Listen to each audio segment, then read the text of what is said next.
भोजपुरी की मानी जानी अभिनेत्री काजल राघवानी खेसारी लाल यादव और चिंटू पांडे दोनों में से किसको जबरदस्त तरीके से टारगेट करते हुए बोली कि नाजायज औलाद हो नाजायज ही रहोगे। दोस्तों इसी के बारे में मैं आप लोगों को बहुत ही बड़ी खबर देने वाला हूं।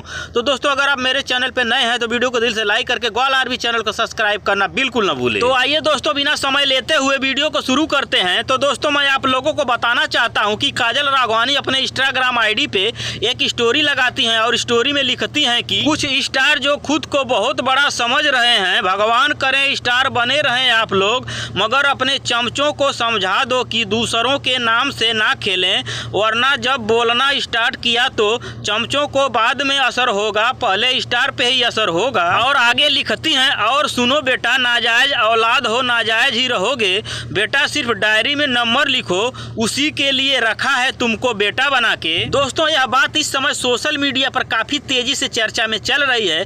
वहीं पर कुछ लोग सोशल मीडिया पर कह रहे हैं कि यह पोस्ट टारगेट किया गया है खेसारी लाल यादव जी को लेकर, तो वहीं पर कुछ लोग कह रहे हैं यह पोस्ट टारगेट किया गया है चिंटू पांडे को लेकर। लेकिन दोस्तों इसके बीच कुछ लोगों का कहना है कि यह पोस्ट खेसारी लाल यादव जी के लिए नहीं है, क्योंकि खेसारी लाल यादव जी के एक गाने पर काजल राघवानी ने रील बनाया है जिस गाने का नाम है नाचा ये बलमुआ खेसारी स्टाइल में।